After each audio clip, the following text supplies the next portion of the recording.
pues que coincidiera con lo que sucedía en ese tipo de cuestas. La cuesta paradójica la hemos definido nosotros como ese tramo de carretera en la cual, al colocar un coche al principio de dicha pendiente en punto muerto y sin freno de mano, el coche aparentemente sube sin ningún tipo de problema. Habíamos oído hablar de otros casos similares, incluso aquí en la península y tal, pero bueno, para nosotros fue algo que nos llamó mucho la atención porque era algo que teníamos a 25 kilómetros de donde vivíamos, era algo que podíamos realmente experimentar y tratar de buscarle una explicación más o menos lógica a ese tipo de fenómeno. Como primer paso en esta investigación, pues fuimos, como es de suponer, al lugar donde se producían los hechos, con dos coches. Uno más grande era creo recordar que era un Opel Corsa, no sé exactamente qué modelo era, y un Renault 5, normalito y corriente, era el mío. Y nos dirigimos al lugar de los hechos. Cogimos la carretera nacional 230, creo que es la que va de los pueblos de Arucas a Teror, en pleno centro de la isla.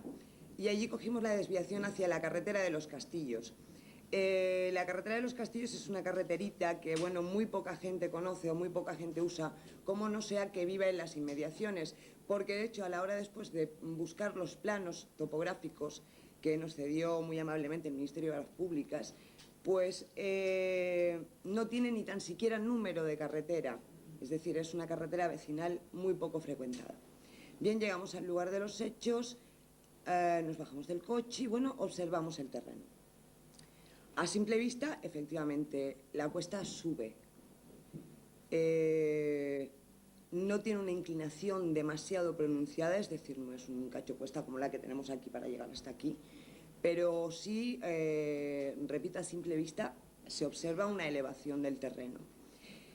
Una elevación que incluso se hace más acusada al tomar una curva, después lo podrán ver en la película, y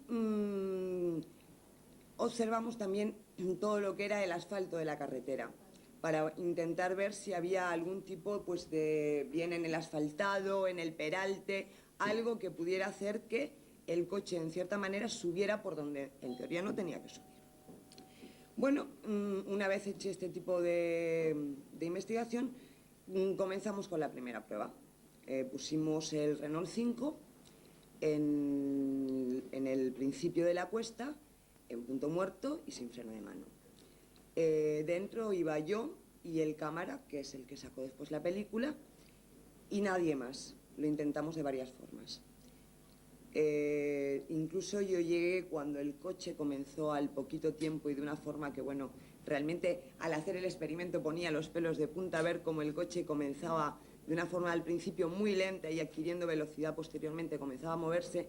En un momento determinado y, bueno, jugándome un poco la vida, quité las llaves del contacto y las enseñé a la cámara para que se viera que, pues, en fin, que no había truco de ningún tipo. Automáticamente, por supuesto, los volví a meter antes de que se bloqueara la dirección y me pegara una torta.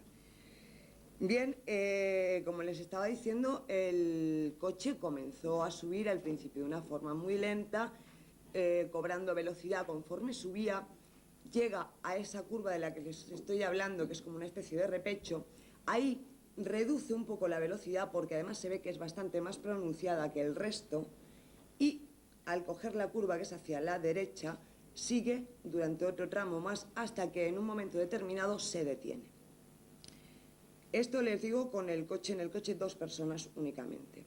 Lo intentamos con el coche cargado, y tan cargado como que iban, aparte del cámara, iba otro investigador, iba yo, iba la mujer de uno de los investigadores con los dos niños dentro, el carrito del bebé, en fin, más cargado imposible. Y lo intentamos también marcha atrás. El efecto era cada vez el mismo. El coche subía sin ningún tipo de problema esa pendiente.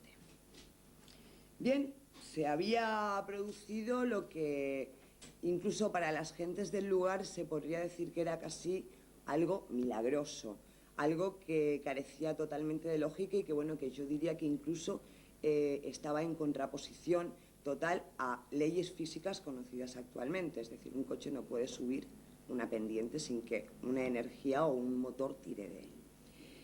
Bien, entonces tratamos de buscarle una explicación a dicho fenómeno. Digamos que tampoco tuve demasiado tiempo y bueno, se le han dado 2 explicaciones, estamos intentando buscar más. Una de ellas era que podríamos encontrarnos ante una zona con una alteración electromagnética bastante fuerte. Nos parecía que no era exactamente una respuesta adecuada, pero había que tocar todos los campos. La descartamos de una forma bastante rápida porque simplemente con situar una brújula en varios tramos de la carretera incluso donde se hacía más pronunciada la cuesta, la aguja por supuesto no se desviaba en ningún momento del norte magnético.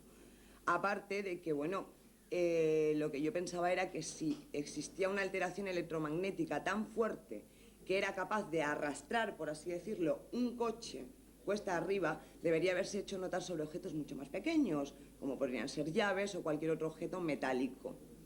Bien, lo descartamos hasta ahí y intentamos ver si realmente era lo que habíamos creído desde un principio, es decir, que se tratara simplemente de un efecto óptico.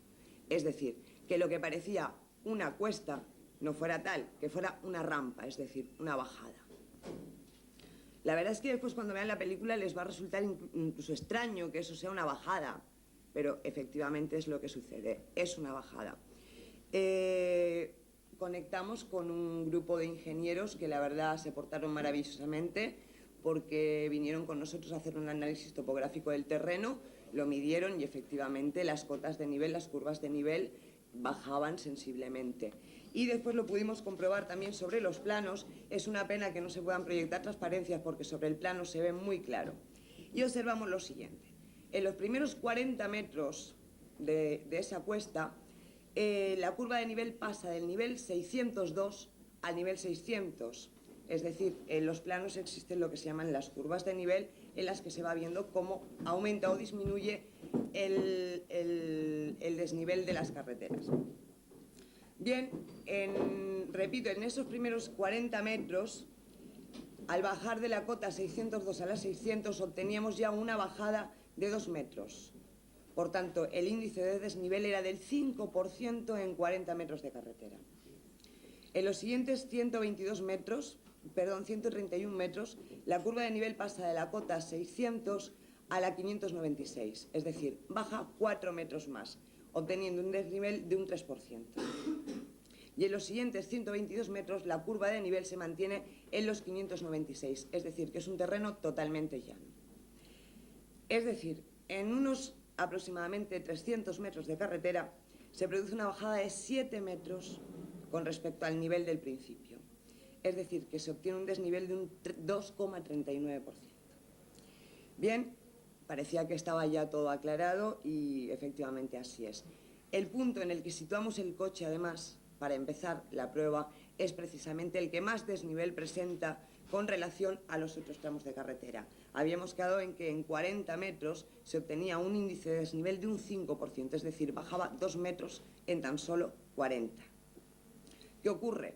Al bajar 2 metros en 40 de carretera, comienza a adquirir velocidad. En los siguientes 131 metros, en los que el desnivel es de 4 metros, adquiere más velocidad y por tanto más inercia. Inercia que le sirve para recorrer parte del tramo llano que viene después hasta detenerse en un punto en concreto donde ya pierde toda la velocidad inicial que llevaba. Es curioso señalar que en determinados momentos el coche llega a adquirir una velocidad de entre 10 y 12 kilómetros por hora sin nada, por supuesto, que tire de él. Está clarísimo que aquello baja. De todas maneras, el misterio de la cuesta paradójica había quedado desvelado y lo que en un principio parecía que era un posible fenómeno paranormal quedaba reducido a un simple efecto óptico o a un espejismo. Pero había algo más en esa investigación que yo personalmente quería llevar a cabo y era el poder hablar con la gente que vivía en esa zona y ver qué opinión tenían ellos sobre esa zona en concreto. Y me llevé una sorpresa muy grande porque ante esa fenomenología, que no era tal, pero bueno, ante esa fenomenología se había creado una cantidad de leyendas, de supersticiones, de bueno, allí la gente ya veía luces, veía sombras, veía aparecidos, veía de todo, vamos, veía de todo.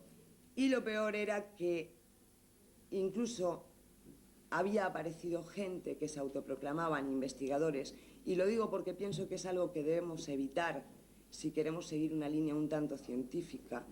Habían aparecido gente que se autoproclamaba investigadores y que, bueno, aún sabiendo lo que se escondía realmente tras el fenómeno investigado, lo que estaban haciendo era incitar a toda la gente que estaba allí en esa zona viviendo, o incluso a gente que desconocía el fenómeno, a que se siguiera produciendo, no el fenómeno en sí, que es un fenómeno normal y corriente, porque es un coche bajando una cuesta, sino a que la gente ya viera aquello como un lugar prácticamente donde sucedían una serie de hechos anómalos.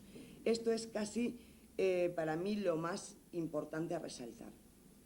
Decirles también que hice la prueba, lo que no tengo, no me salieron las fotos, en otra cuesta que me habían comentado en la misma ciudad de Las Palmas, dentro de un polígono residencial, y allí la pendiente era más acusada, pero fue muy curioso ver que lo que sucedía es que el terreno se estaba hundiendo, no solamente donde estaba esa cuesta, sino incluso en los bloques, en la zona central eran unos bloques de casas redondos, y la zona central se estaba hundiendo debido a la composición pues, del terreno. Era un terreno, me parece, como de arenisca o algo por el estilo, que se estaba hundiendo completamente. Entonces, bueno, ahí sí es verdad que no había ya efecto ni había nada, lo que sucedía era simplemente yo pienso que una mala ubicación de una serie de casas y de carreteras. Pienso que eso es todo en general en línea. Mañana podremos seguir discutiendo de todo este tema.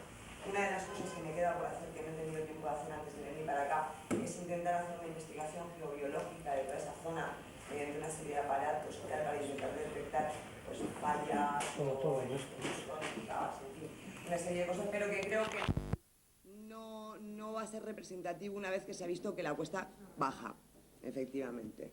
Entonces, si quieren, pasamos a ver la película y les comento por encima lo que hay.